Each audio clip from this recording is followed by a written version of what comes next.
Buenas tardes a todos. Rector magnífico, queridos compañeros, profesor Virgilio Zapatero. El objetivo de esta conferencia es que fuera un poquito el contrapunto de las jornadas. Es analizar lo que aportan a la reputación de las universidades una serie de valores intangibles, como pueden ser, entre otros, el impulso a la solidaridad y la cooperación, el compromiso con la sostenibilidad y el medio ambiente y, de manera especial, la defensa de la igualdad y de los derechos humanos.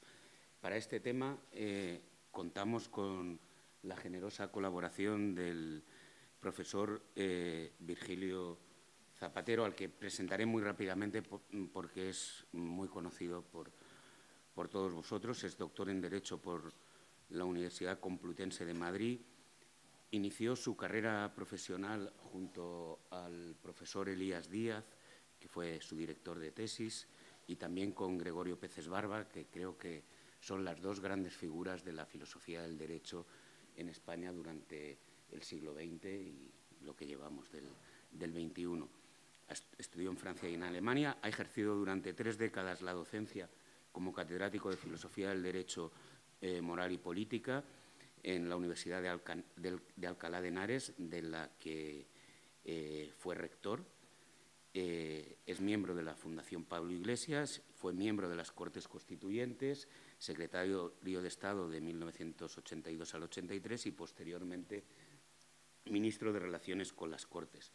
Su gran pasión, o una de sus grandes pasiones, es la institución libre de enseñanza, a la que ha dedicado varios libros, en concreto a la figura de Fernando de los Ríos. Y también es otra de sus grandes pasiones, es una cosa muy rara que se llama la nomofilia.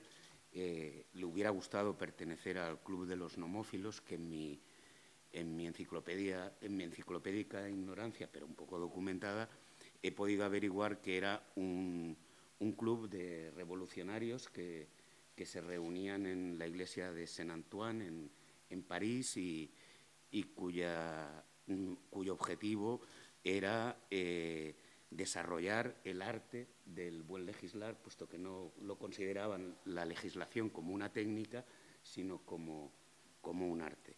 Y a este tema, a la nomografía o el arte de redactar leyes, dedicada a Bentham, ha dedicado también uno de sus libros.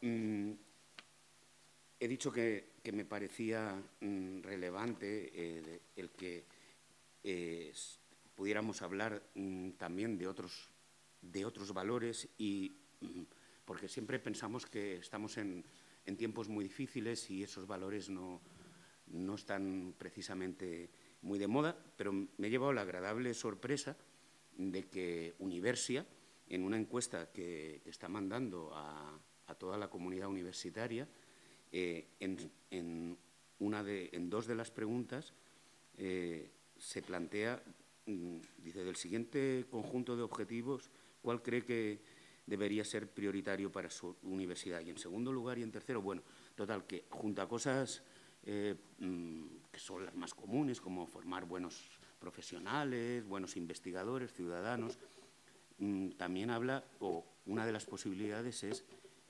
contribuir al cuidado y la protección del medio ambiente, contribuir al desarrollo de un espíritu común de pertenencia iberoamericana, que es un valor también no muy concreto, y en otra de las cuestiones, otro de los valores por los cuales se pregunta, junto a formar buenos profesionales, es formar buenos ciudadanos.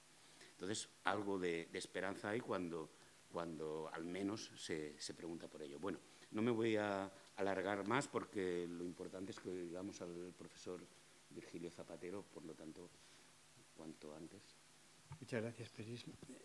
Magnífico, rector magnífico de la Universidad de La Rioja. Amigas y amigos todos. Hace como un mes me llamó Mariola Urrea y me llamó a casa y me preguntó si quería participar y podía participar en este seminario. Digo, sí, depende de sobre qué tema. Y me dice, mira, quiero que hables sobre lo que no aportan, lo que no detectan los rankings. Nunca me había hecho yo esa pregunta. La verdad que nunca me había hecho esa pregunta. Bueno, pues mira, sí, como nunca me he parado a pensarlo, lo voy a hacer y voy a hablar. Y por lo tanto es de lo que voy a hablarle a usted. Lo que no miden los rankings, que es el encargo que me hizo un tanto extraño en un primer momento que me hizo Mariola. Bueno, la crisis institucional, la crisis económica y social que vivimos, pues yo creo que están erosionando el funcionamiento normal de todas las instituciones.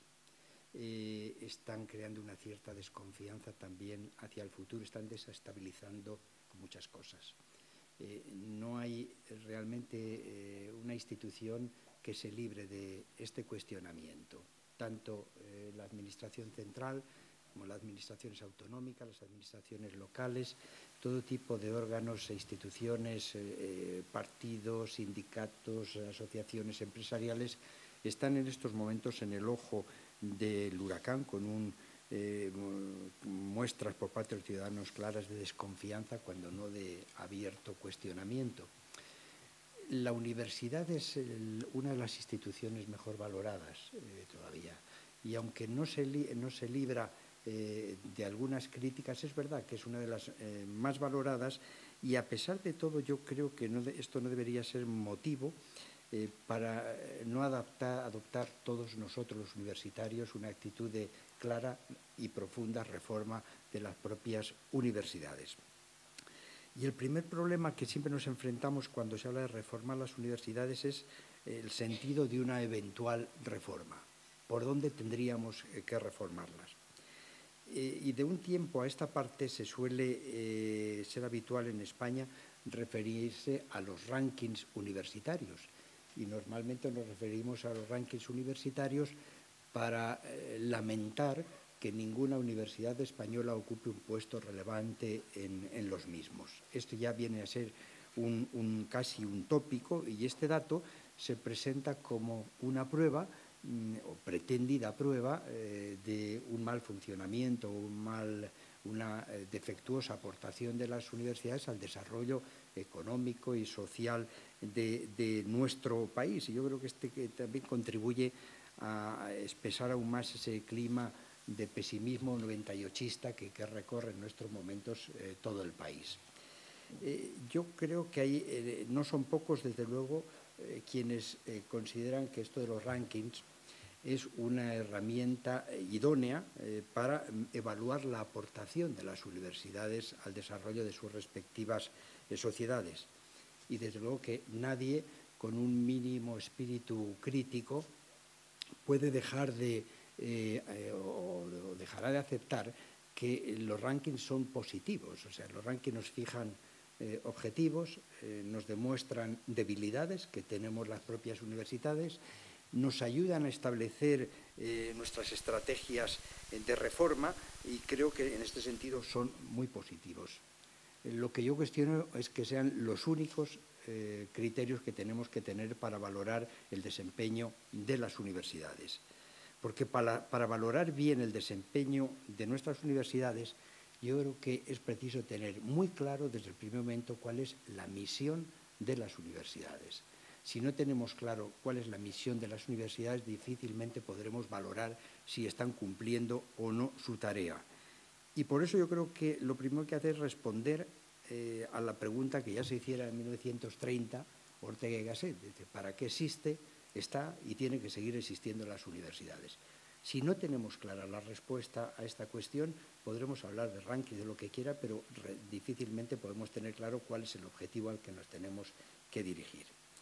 Bueno, pues nuestra universidad, la Universidad Española, optó en su momento por el modelo de Universidad de Humboldt de Berlín de mediados del siglo XIX. O sea, y todo esto empezó, vean que larga es la historia, empezó cuando un entonces oscuro profesor de Derecho Natural, Julián Sanz del Río, que era un profesor cercano a los círculos de Espartero, recibió una beca para ir a estudiar a Alemania y se encontró que todavía en Alemania estaba vivo el gran debate que se había iniciado con Fichte, con Schelling, con Schleiermacher, con Hefkens, todo un debate en torno al sentido que tienen las universidades y el fin que tienen que perseguir las universidades.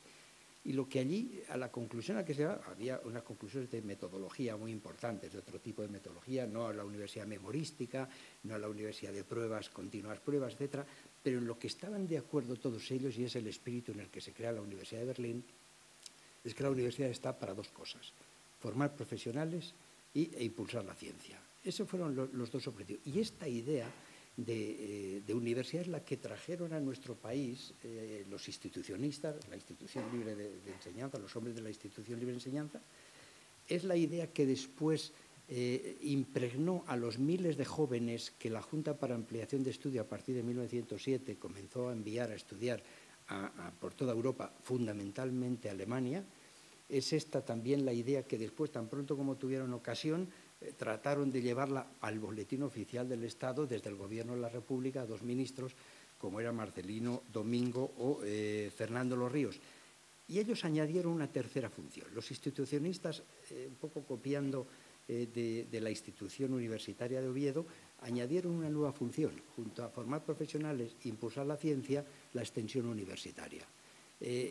Pensaban que con un sistema muy desarrollado de enseñanza, de educación a todos los niveles, primario, secundario, universitario, y con extensión universitaria, podrían resolver todos los problemas de España, que aunque eran muy complejos y muy difíciles, tenían todos ellos un fondo común, que era el fracaso de nuestra educación. Y así es como pretendió. Bueno, pues es esta idea, cuando muchos más años más tarde, que se intentó, como digo, en la República, el primer intento, cuando muchos más años más tarde retomamos y recuperamos la democracia, desde la primera ley, que fue un proyecto de ley que inició el gobierno de UCD, que no lo pudo terminar porque disolvió las Cortes antes, pero después la primera ley de reforma universitaria de 1983 y todas las reformas universitarias, demasiadas desde luego, pero en este punto no han cambiado, desde entonces siguen insistiendo que la misión de la universidad es la docencia, es decir, formar profesionales, es la investigación y la extensión universitaria. Y por eso cuando uno se pregunta, vamos a ver, ¿cumplen las universidades con su misión?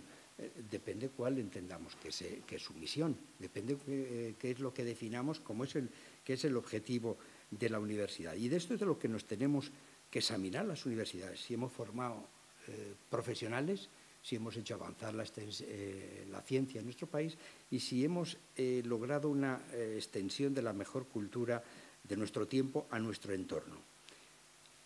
Esta triple misión es algo que nos hayamos inventado, por tanto, los universitarios, que se nos haya ocurrido. Esto es una misión que hunde sus raíces en una larga tradición, en la historia, la tradición de esa universidad de Berlín, que después se extiende por toda Europa, que después llega también a nuestro país. Y esa triple misión, por lo tanto, tiene unas sólidas raíces históricas y es también una misión que en las sucesivas legislaturas en la democracia, sea cual sea el signo político, han mantenido. Todos los gobiernos que han tocado, y han sido todos, que han tocado las leyes universitarias, este tema no lo han tocado. Todos ellos entienden que esa es nuestra misión. Y entonces ahora sí que tenemos que responder si estos famosos rankings constituyen la herramienta más precisa para medir el grado de cumplimiento de nuestra misión. En mi opinión, la aplicabilidad y la precisión de dichos rankings depende del modelo de universidad, el que se tenga. Yo fui rector de la Universidad de Alcalá, como ha dicho mi amigo Peris, durante 8 años. Y desde el primer momento tuve la curiosidad de ver cómo funcionaban los rankings, tanto el Academic Rankings Award, que es más conocido como el Shanghai o el Times Higher Education o el Quaker Simon, y pude ver enseguida que el principal parámetro que utilizan estos rankings para medir la aportación, el desempeño de cada universidad, es el impulso a la investigación. Varía la metodología que utilizan cada uno de ellos, pero el objetivo es el mismo, medir el desempeño en materia de educación. El más conocido de Shanghái atribuye un mayor peso al número de antiguos alumnos que han obtenido un Nobel, o al número de profesores que tienen un Nobel, o al volumen de profesores que publican en Nature, en Science and Nature. Este es fundamentalmente lo que utilizan. El QS se basa más en encuestas de la comunidad universitaria, profesores, encuestas de calidad de los alumnos, el grado de internacionalización de una determinada universidad, medido por el número de profesores o el número de estudiantes extranjeros. Y por último, el Times Higher Education combina la metodología de las encuestas a profesores con las publicaciones en revistas científicas acreditadas e incluso valora la aportación económica, el volumen de ingresos que la universidad obtiene de la industria. Bien, pues es esta focalización casi exclusiva sobre la investigación lo que hace que estos rankings sean idóneos para valorar, más idóneos para valorar un tipo de universidades que para valorar otro tipo de universidades. Grosso modo podríamos decir que hay dos modelos de universidad, el modelo norteamericano o el modelo europeo. El modelo norteamericano diferencia entre universidades de investigación con nula o muy poca docencia y universidades más volcadas a la docencia. Doy cifras muy aproximadas, desde luego, pero bastante precisas. De las 4.000 universidades que hay en Estados Unidos, solo 500 universidades producen doctores.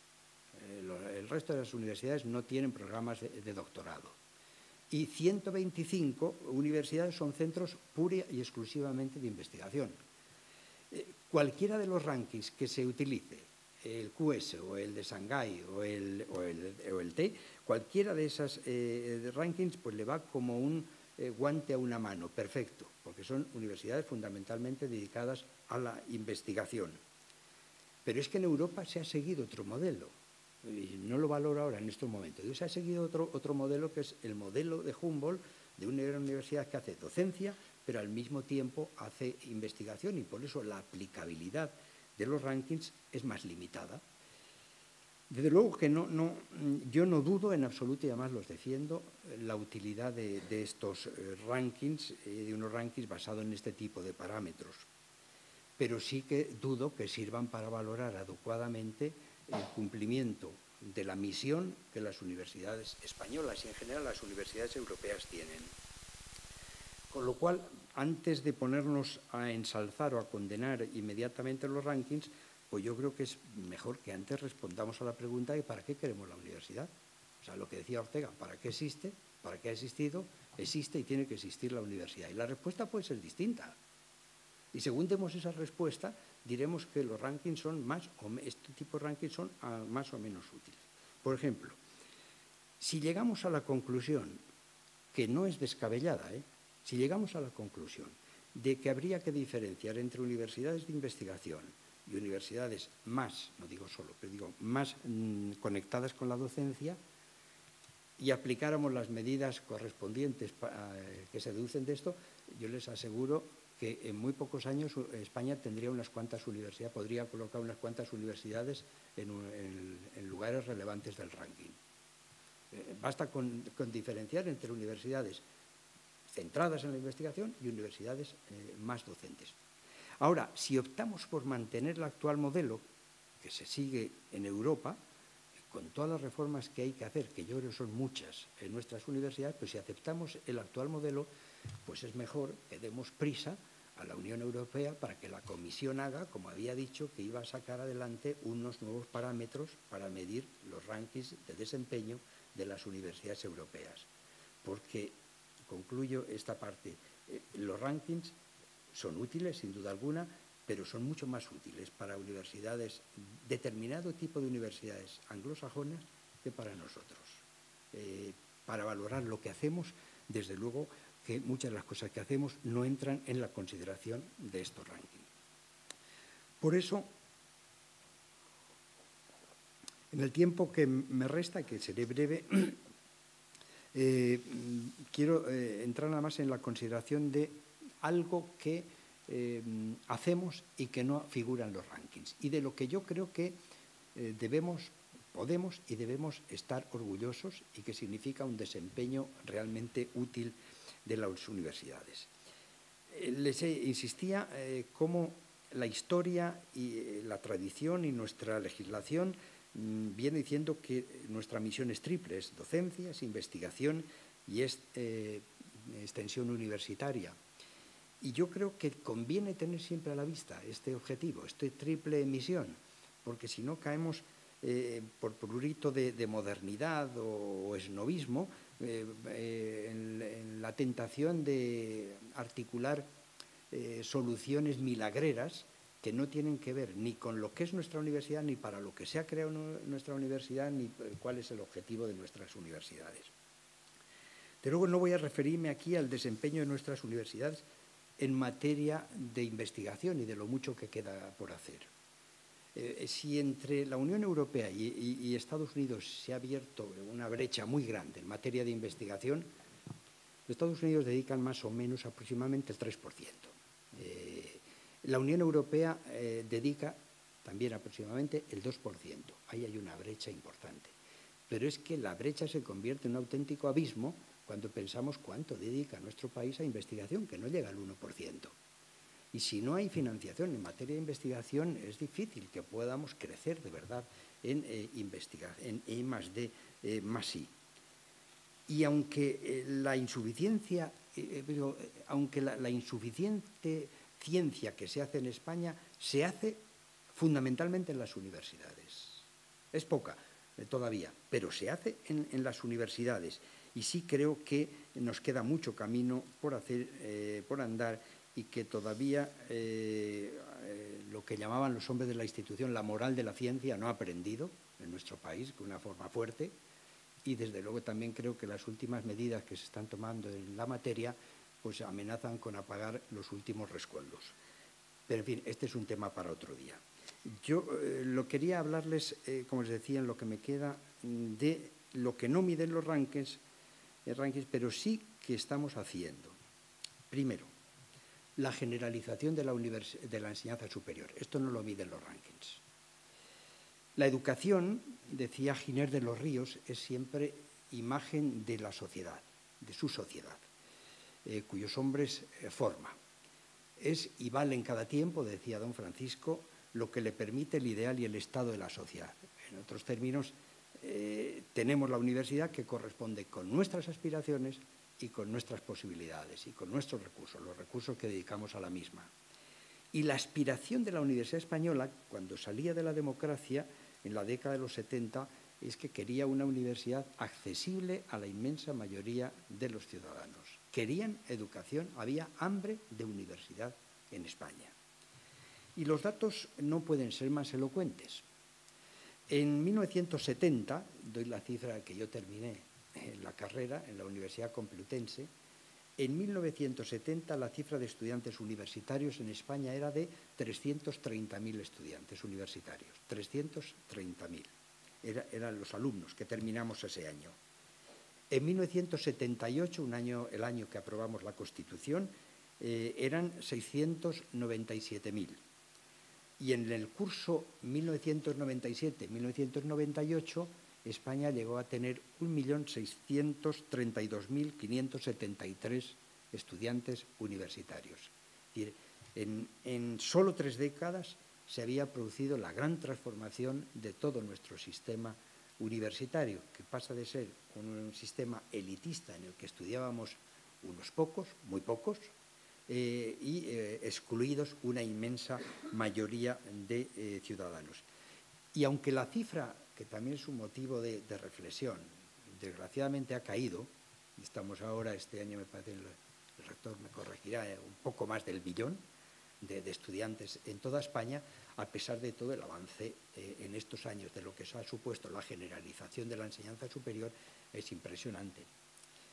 Y tal vez alguno de ustedes me diga que precisamente ahí está nuestro problema, porque eso es lo que a veces se dice, que es que el problema que tenemos es que en España hay demasiados estudiantes.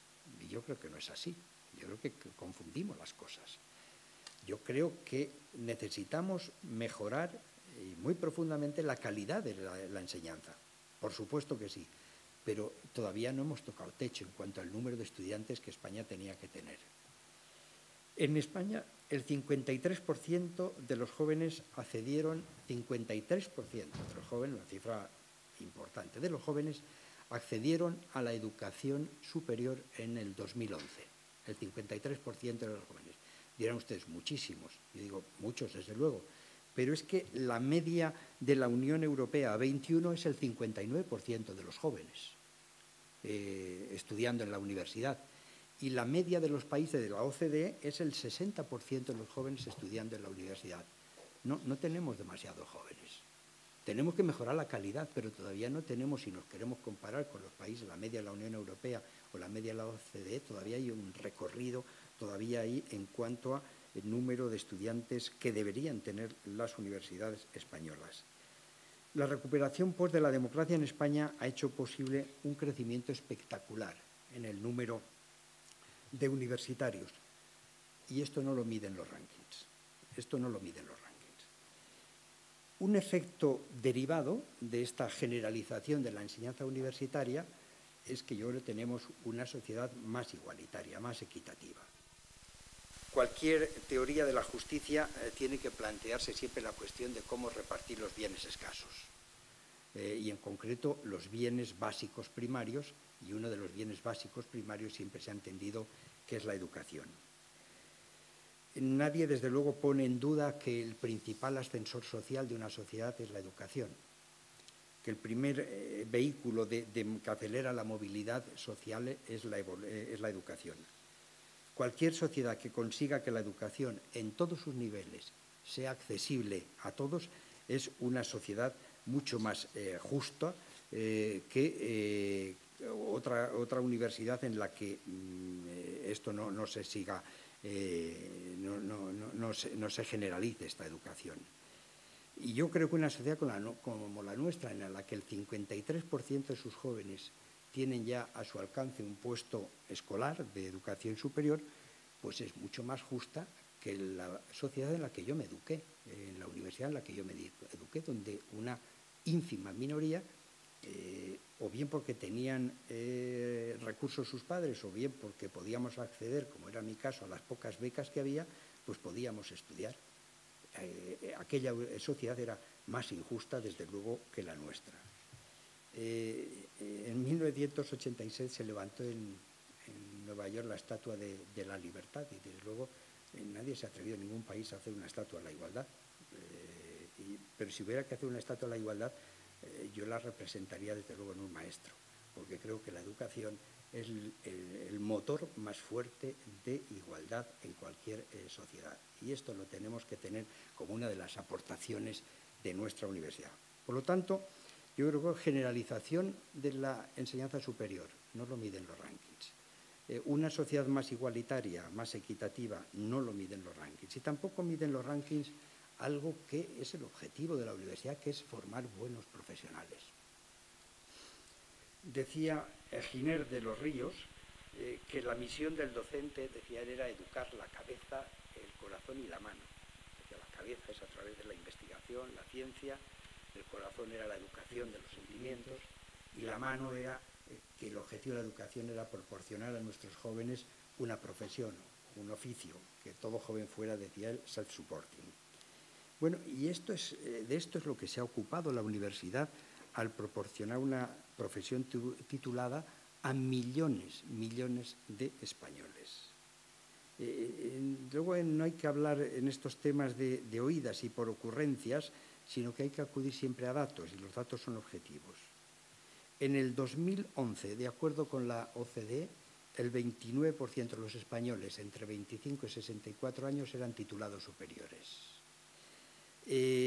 Más que la media de la OCDE, que es el 27, y de los países de la Unión a 19, que es 24. Es decir, que nuestro país, a este respecto, se encuentra por delante de potencias europeas como Francia y Alemania, aunque es verdad que por debajo de Reino Unido y de los países escandinavos, ojo, y también de Estados Unidos, donde el 40% de la población tiene estudios superiores.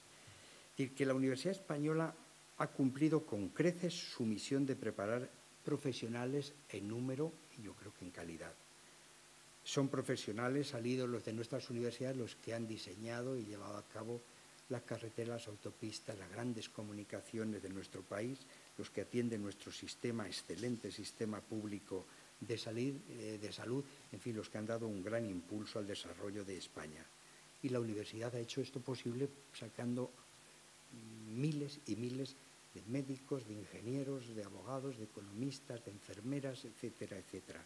Y que la universidad ha dado lo que se le había pedido, formar profesionales. Y finalmente, la educación de los sentimientos, la educación sentimental, si ustedes quieren. La universidad no solo informa, sino que también forma. Y no solo instruye, sino que educa. Y una parte capital de la actividad de una buena universidad es, y tiene que ser, la educación, que va más allá de la preparación de una profesión. Esta universidad de masas, que no tiene por qué ser masificada, desde luego, tiene sus problemas, como a mi modo de ver es el reto de la calidad, a la que hay que hacer frente cuanto antes. Pero debemos hacer una consideración en nuestro país. En nuestro país, eliminado el servicio militar obligatorio que reunía a todos los jóvenes durante una etapa, no es que lo eche en falta, durante una etapa de su vida les reunía juntos, el sistema público de educación es el único ámbito en el que viven y conviven jóvenes españoles. Aquí están sentados en los mismos pupitres jóvenes que provienen de distintas regiones, de distintos ambientes familiares, con niveles culturales y económicos diferentes, con ideologías distintas, y todo este hecho permite que la universidad ofrezca una fotografía mucho mejor de lo que es la sociedad española en estos momentos que la universidad en la que yo me eduqué. Esta universidad es un reflejo más fiel de nuestra sociedad. Y es en este ambiente plural y heterogéneo que representan las universidades públicas, es en este trato con los otros, con los que son diferentes, donde se aprende a ejercitar la tolerancia. La tolerancia implica visibilidad en la diferencia. Supone convivir con personas que son diferentes a nosotros, que tienen gustos, ideas distintos, que a veces incluso no nos gustan, pero la universidad ayuda a saber poner entre paréntesis nuestras diferencias para convivir con los diferentes. El buen tolerante es el que sabe poner bien los paréntesis. Y yo creo que reunir durante 4 o 5 años a jóvenes españoles en un ambiente tan plural, en un ambiente de libertad y de crítica, no puede sino educarnos a todos en la tolerancia. Y creo que de la tolerancia, cuando se la ejercita, se pasa al respeto, que implica ya no rechazo, como en la tolerancia, sino que implica curiosidad. Curiosidad ante los demás, ganas de entrar en contacto con los otros, por sus ideas, sus formas de vida, sus gustos, pueden tener algo positivo y que merezca emular. Kant decía que el imperativo de la razón teórica era el atrévete a conocer. Yo creo que en universidades plurales como las nuestras, heterogéneas, hay que añadir también un imperativo de la razón práctica, que es atrévete a emular a los mejores, a los que son diferentes de nosotros mejores. Y esto es lo que creo que nuestras universidades están haciendo en estos años. Que más de 1 millón de jóvenes, chicos y chicas, de familias pudientes, de familias con escasos recursos, de ideas religiosas y políticas diferentes, en ocasiones incluso enfrentadas, estén sentados en las mismas aulas, compartiendo los mismos pupitres, compartiendo los mismos profesores y conviviendo durante algunos años, yo creo que hace posible una sociedad más tolerante y una sociedad donde pueda lograr realizar lo que decía Fernando Ríos, que era Fernando Ríos cuando en el 35-36 se hablaba en España de la revolución pendiente. Unos pensaban en la revolución fascista y otros en la revolución proletaria.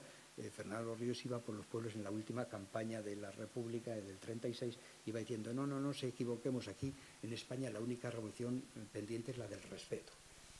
Y yo creo que es verdad que esa revolución del respeto, que es la pendiente, es la que están haciendo las universidades con este clima de convivencia en nuestras aulas.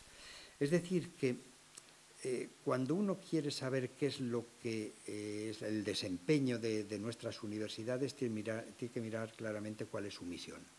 Podemos cambiar la misión de la universidad, por supuesto, y pueden nuestros representantes legítimos cambiar la ley y decir que la misión de la universidad es única y exclusivamente la ciencia. O podemos incluso diferenciar entre universidades de investigación y universidades docentes.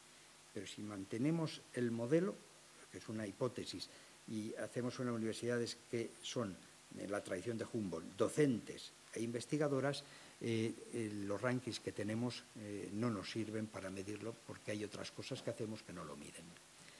Y voy a terminar. Tal vez alguno de ustedes piense que tengo una visión demasiado edulcorada de la universidad y les aseguro que no es así porque soy muy crítico con la propia universidad. Creo que en la universidad no ha aprendido todavía suficientemente esa moral de la ciencia y tienen razón los rankings al señalar que este punto constituye un grave defecto por nuestra parte. Creo que, asimismo, que nuestra docencia es muy mejorable.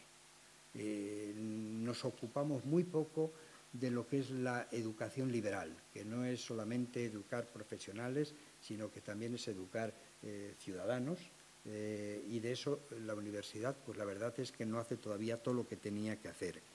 Pero esto exige que nosotros, los profesores, asumamos que nuestra función no solamente es instruir, sino que también es educar, no es solo informar, sino que también es formar. Y ahí nos queda todavía mucho camino por andar.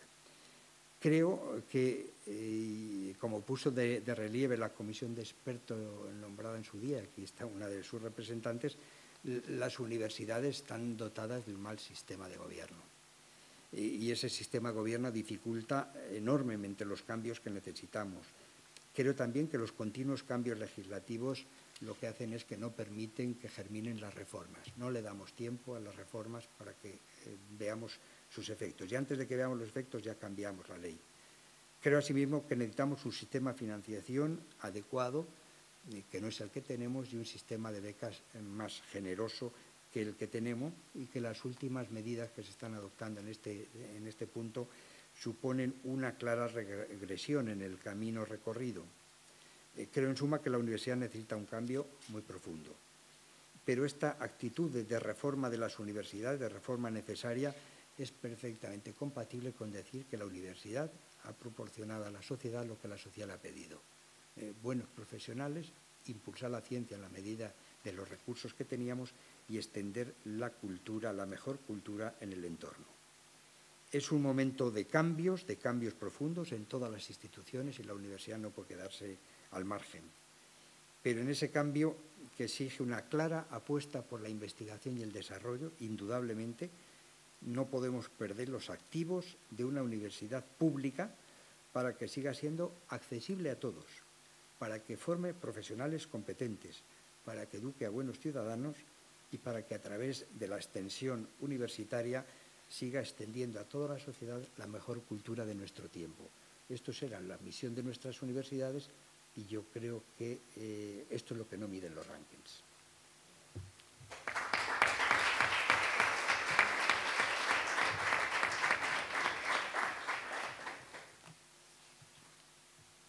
Muchísimas gracias por la conferencia, por la lección que nos ha dado. Creo que estamos fuera de tiempo, ¿no, José Javier? Ah, no, vamos bien. Bueno, pues si hay alguna pregunta, alguna intervención.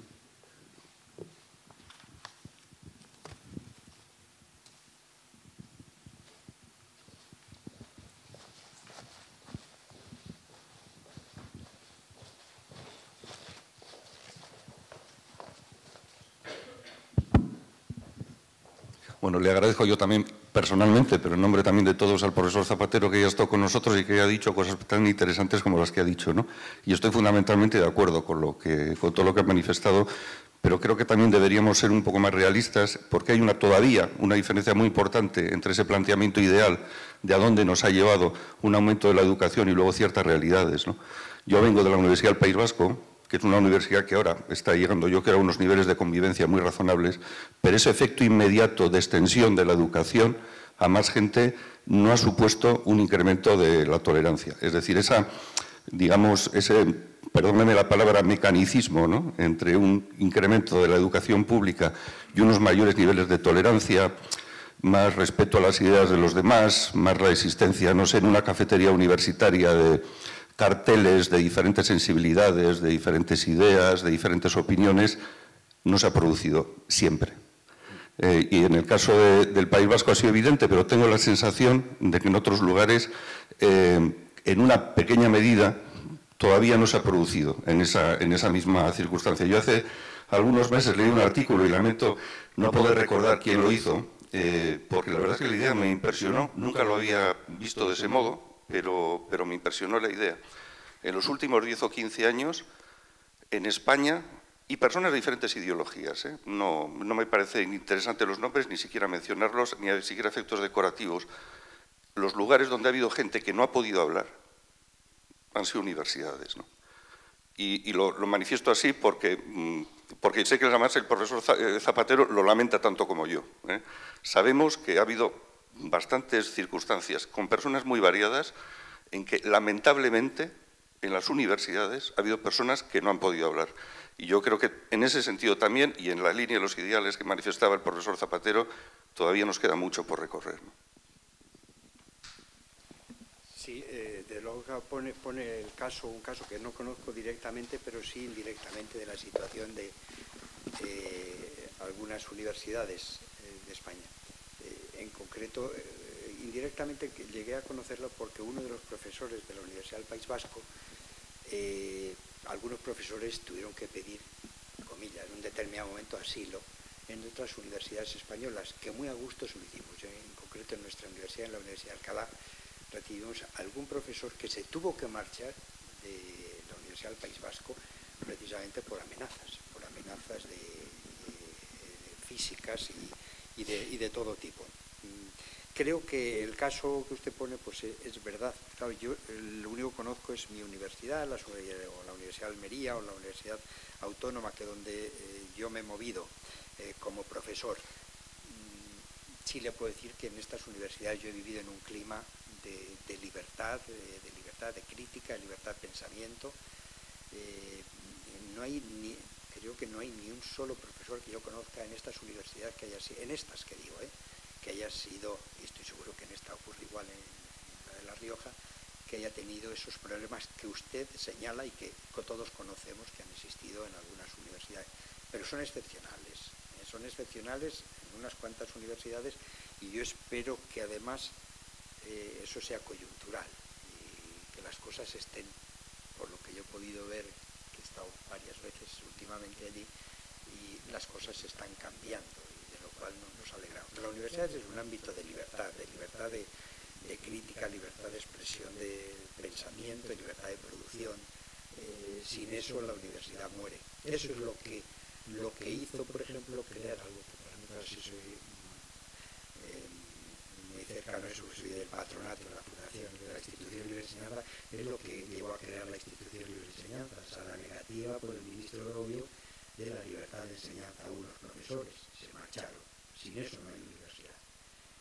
En cuanto a los jóvenes, no sé, yo tengo, siempre lo discuto, no sé si es que he tenido suerte en los últimos años, pero yo he tenido unos alumnos, no hay ningún alumno, por consiguiente no es adular a nadie, yo he tenido unos alumnos excepcionales, o sea, un ambiente excepcional en clase, desde luego, y unos alumnos excepcionales en todos los sentidos, no digo todos, pero una minoría importante de alumnos que me hace tener unas enormes esperanzas. Yo creo que esos alumnos van a terminar carrera y van a saber dirigir el país mucho mejor que nosotros.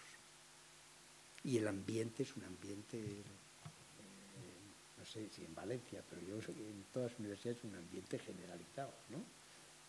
Yo, por añadir algo, diré que también es un sitio en el que no se ha podido hablar porque es el sitio en el que habla todo el mundo.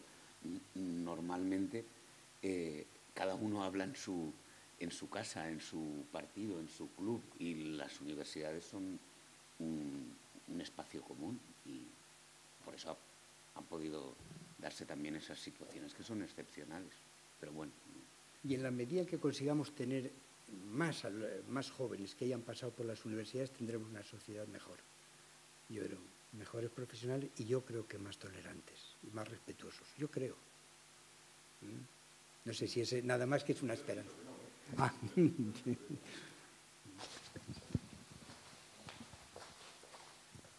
Lo que sí insisto es que la universidad es de los pocos sitios que nos queda en España donde los jóvenes de distintos orígenes pueden convivir, las universidades públicas. Distintos orígenes regionales, ideológicos, económicos, etc. El único sitio es en las universidades públicas. Y ese activo es capital que no lo perdamos. Hola, buenas tardes. Me ha gustado mucho la conferencia, me parece además una excelente charla de clausura. Habla usted también de que las universidades públicas, sobre todo, se tienen que formar a ciudadanos. Quizás a lo mejor esa misión ya nos llegue tarde, es decir, si no se hace antes y se está dejando de hacer, o no parece que los derroteros legislativos vayan por ahí, difícilmente vamos a poder nosotros ocuparnos de eso, ¿no? Las universidades. Quería que me diera su opinión sobre eso y también conocer su opinión acerca de la aparición inusitada y exuberante de universidades privadas en todos sitios, escuelas privadas y cosas. Gracias. Sí. Bueno, yo lo aprendí. Yo siempre llegaba a casa cansado y discutía con mi mujer, que era maestra, y siempre discutía con ella, o sea, sobre temas de educación. Y al final ya me ha convencido, porque ella me decía, mira, convéncete, Virgilio, que esto vuestro pues está bien, pero lo importante es esto mío, que es una escuela infantil. Y aquí lo importante es los primeros años, y yo creo que es verdad, o sea que la educación, lo que es la educación, nosotros podemos informar, instruir, y debemos también formar y educar, pero la educación y la formación, yo lo más importante lo hacen la familia, los padres, y lo hacen en la escuela infantil, desgraciadamente pocas en nuestro país, y lo hacen en la educación básica, etc. Yo creo que ese es el nivel capital para la educación de los sentimientos, ahí en ese. Y nosotros podemos ayudar y tenemos que ayudar mucho más. Cuentan que a Freud le llevaron una persona, madre quería llevarle a su hijo y le preguntó ¿cuántos años tiene? Y dice, pues 4, y dice, pues ya no tiene remedio, ya es muy mayor. Es verdad que cuando llegan a la universidad pues están bastante cociditos ya, pero creo que también podemos hacer mucho todavía y deberíamos hacer mucho más en la universidad por lo que es la educación sentimental o la educación de los sentimientos, de los valores, de las virtudes, etc. En cuanto a las universidades privadas, yo les digo a mis alumnos este año, a la vista de cómo nos va, les digo, bueno, aprovéchense porque a lo mejor son ustedes la última generación que puede estudiar, si las cosas siguen así, en una universidad pública. Aquí tienen ustedes la suerte, en La Rioja, de que los precios de las matrículas solamente han subido el índice de precios, ¿no? Pero es que en las universidades de Madrid ha subido en 2 años el 40%. Es que el 40%, hay 20.000 jóvenes universitarios a los que se les está pidiendo, reclamando la beca. Hay muchos en nuestras universidades públicas que tienen problemas para pagar la matrícula, porque las matrículas están creciendo. Si vamos a lo que dice el decreto ley de reforma de la ley universitaria, decreto ley del 2013, creo que es, o el 2012, no recuerdo muy bien. Si vamos a que el coste de las matrículas, el precio de matrículas tiene que ser el equivalente al coste real de la enseñanza, si vamos en esa dirección, nos vamos a poner con unas matrículas en unos años de 7.000 o 8.000 euros. Es verdad que todavía son baratas comparadas con Estados Unidos. La matrícula viene a ser unos 15.000 la media, unos 15.000. Sacó hace poco el banco HSBC, sacó un informe sobre el negocio de la educación superior en el mundo. Esto fue hace escasamente unos meses. Ven que hay ahí un negocio cada vez más fuerte y publicaba los datos de los costes de la educación superior. El más alto era Australia, $38.000, un grado. El siguiente era Estados Unidos, 35.000. Inglaterra me parece que estaba en los 15.000 euros el coste. Uno de los más baratos de Europa era Alemania, 5.000. Y España era, contando residencias, si te tienes que movilizar y contando residencias, eran unos 6.000 euros. El coste medio de hacer un grado, contando matrícula y contando residencia. Bueno, estas son cifras, si vamos en esa dirección, vamos a una universidad elitista y vamos a una sociedad en la que la desigualdad va a ser mucho más grande, porque no hay mayor desigualdad que la desigualdad en la educación. Y el miedo, el pavor que yo tengo es que vamos a hacer ese tipo de sociedades más desiguales, porque la educación va a ser más desigual si vamos por el camino de ir al coste real de las matrículas. Eso me parece que es la senda por la que podemos desandar en nuestro país todo el camino que se ha andado en estos 30 años.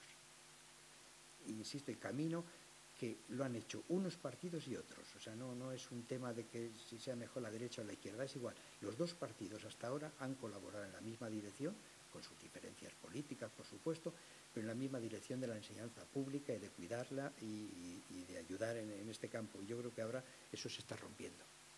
Y vamos a una educación desigual que va a generar una sociedad absolutamente desigual, basada en la desigualdad en la educación. Ese es el miedo.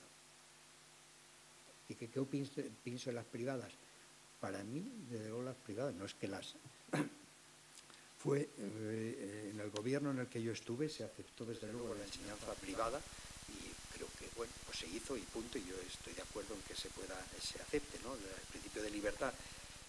Pero debemos tener en cuenta de que el único centro de socialización en España de todos, hoy por hoy, el único centro que queda es el sistema educativo público.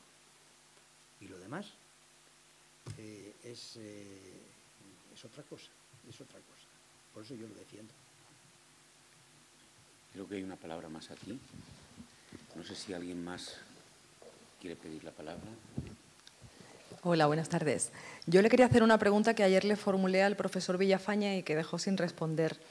Sabe que en estas jornadas, aparte de rankings, hemos hablado de reputación universitaria, ¿no? Ha afirmado que la universidad ha sido una de las instituciones más valoradas. ¿Piensa que está en entredicho la reputación de la universidad pública en España? Yo creo que está sometida a unas críticas en ocasiones de indocumentados. Punto, así de claro. O sea, no sé, se está creando el cliché del despilfarro en las universidades, el mal funcionamiento de las universidades, y yo creo que sin ningún dato real, sin ningún dato real. Las universidades lo que están haciendo es con recursos muy escasos, están haciendo una labor impresionante en nuestro país. ¿Tenemos problemas de reputación? Pues sí, porque yo creo que hay un ataque en muchas ocasiones injustificado al funcionamiento de las universidades, y en otros casos también derivado de que las universidades tenemos fallos y que las universidades tenemos que cambiar. O sea, yo soy no es que sea partidario, yo creo que necesitamos lo mismo que todas las instituciones en nuestro país necesitan ser ajustadas hoy por hoy, y que habría que ir a una gran reforma de la Constitución y retocar todos los organismos que no están funcionando. Hay que ajustarles y adaptarles al momento. Yo creo que la universidad, que ha hecho mucho, hay que adaptarla.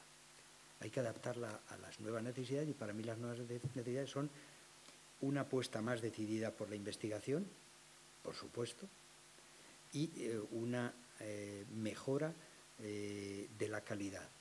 donde el alumno es el centro de la docencia. Y las universidades estamos, perdona que esta pequeña confesión, que le digo yo personalmente es mi convicción, que muchas veces organizamos la universidad en función de los intereses de los profesores. Y el interés tiene que ser el interés del estudiante. Eso es lo que nos justifica el estudiante, y le tenemos que dedicar mucho más tiempo al estudiante. Pero claro, con un sistema de evaluación donde lo que se evalúan son las publicaciones y son las aportaciones científicas, pues para el profesor la hora de clase es la maldita hora de clase. La maldita hora de clase, porque eso no se valora. El profesor que se dedica las horas y horas a preparar una clase y atiende a los alumnos, eso no se lo valora nada más que los propios alumnos. Pero el sistema de evaluación que tenemos es un sistema de evaluación que solo te valora publicaciones y aportaciones científicas. Y eso yo creo que deberíamos retocarlo. Por eso no hay que desechar la idea, no digo que haya que ir, pero esa idea de distinguir entre universidades, bueno, pues a lo mejor es que hay que ir a eso. Universidades, no digo solo investigadores, pero con más peso en la investigación, y otras universidades con más peso en la docencia. Bueno, pues es un tema a pensarlo. Pero hoy por hoy no ese es el diseño que se ha hecho en la ley ni en nuestra tradición, En suma, sí, creo que tenemos un problema de reputación y que, como todas las instituciones en este país, hay que pasarlas por el taller.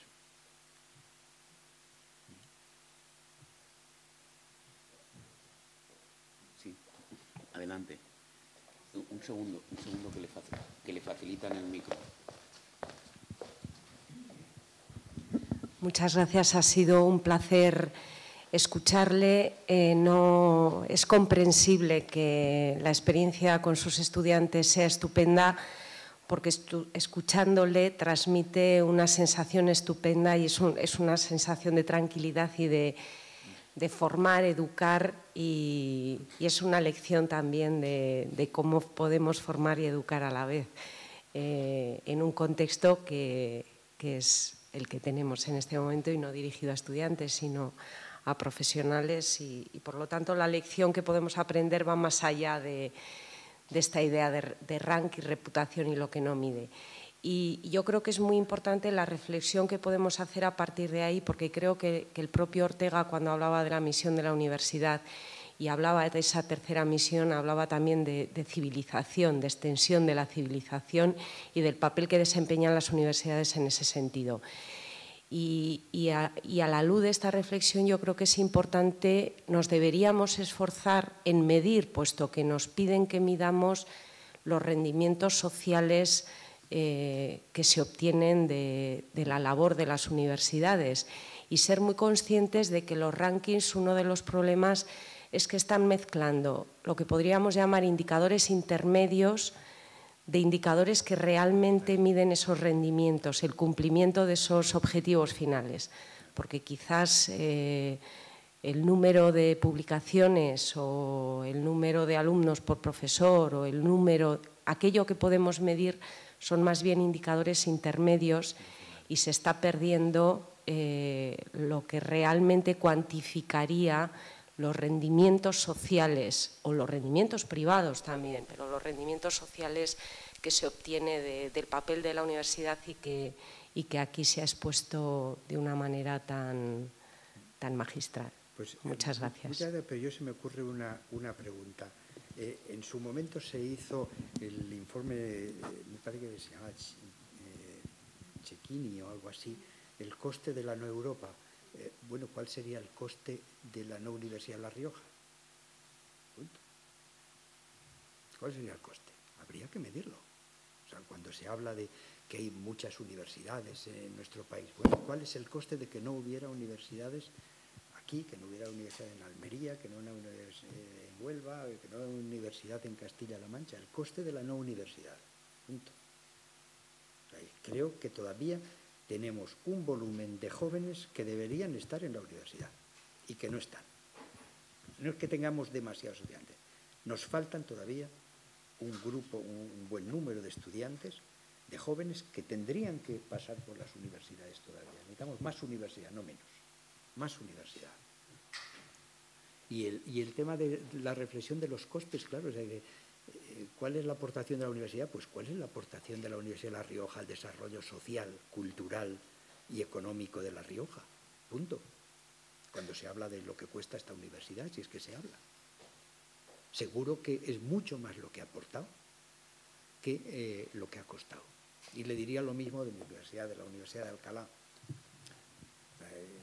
Por ejemplo, Alcalá es Alcalá hoy en día gracias a su universidad. Quitas la universidad y aquello es un poblachón manchego.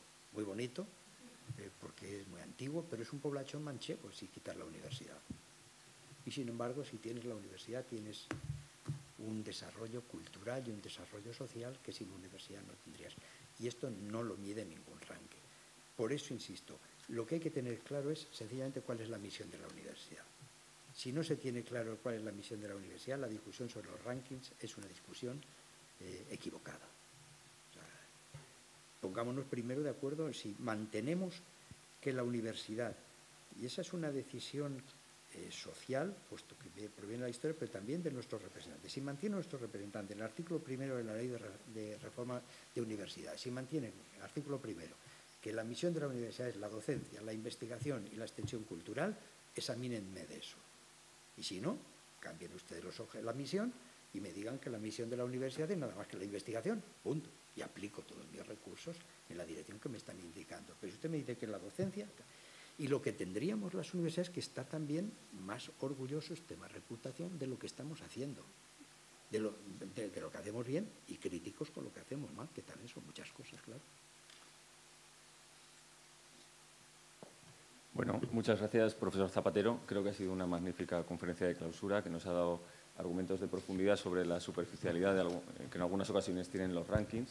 Espero que estas jornadas nos hayan documentado, nos hayan armado mejor para enfrentarnos a estos retos de los rankings y la reputación para los próximos años. Y quería daros a todos las gracias por la participación, no solo por la inscripción, sino porque ha habido una participación activa. Gracias también al rector, al equipo rectoral por haber asistido a tantas sesiones. Y aquí acaba el programa oficial. El show continúa luego. Gracias. Hasta luego.